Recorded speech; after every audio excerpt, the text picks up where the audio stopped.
Tell me what you think about this. And I know this was something that Pat was weighing in on too. Eliot Spitzer is getting signatures on this ballot, wanting to run for office. The question I have is, should politicians be allowed to run for office? Should they be trusted in office if they've been caught cheating and lying? I think they should absolutely be allowed to run. I mean, and I am allowed to not vote for them if I disagree with them. Let me reword that. Do you trust them as a politician? No. Yeah. I don't.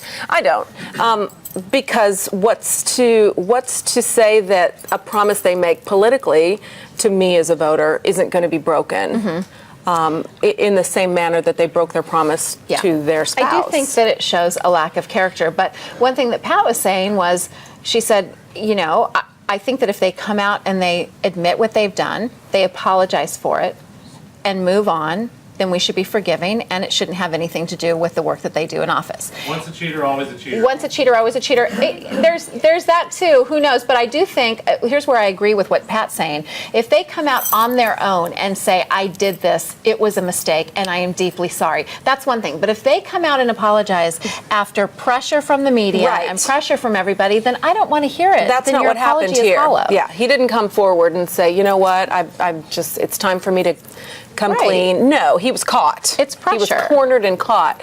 Yeah, I think that's different. Can people change? Yeah, I believe they can. But yeah, once a cheater, always a cheater. I don't know.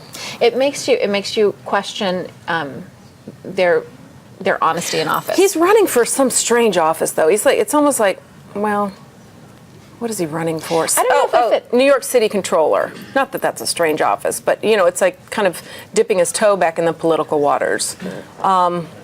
But you know what? And I don't even know if that matters. I don't know if it matters what office you're running for. Well, yeah. It just matters if you're out there. You're if I'm asking going for to the vote public you in, trust. right? If I'm going to vote you in to be my voice, because really that's what we're doing. You vote people into office to be your voice, to take on issues the way you hope that they would be taken on. And I don't really want that guy representing me.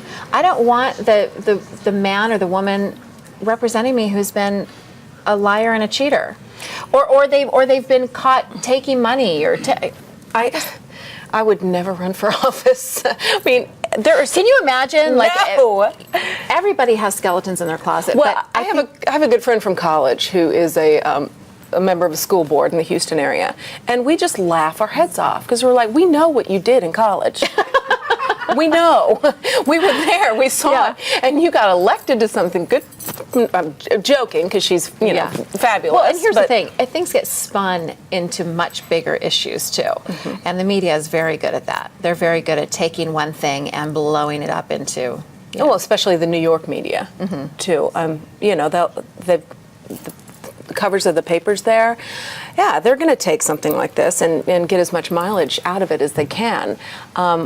One of the reasons I'm glad I'm really kind of not a part of that kind of the media anymore. Yeah, I always hated that. No, me too. I did. What I hated in doing news was when I was reporting and a producer would say, "Get me the family's reaction," and it would be after their toddler was run over by a car or something. Get me the family's reaction. I'm like, the family's reaction is that they're heartbroken, they're devastated. Their reaction is exactly what your reaction would be if you lost your child in a horrible way. I know. Aren't you glad you don't have to do that anymore? I'm really glad I don't have to do that anymore.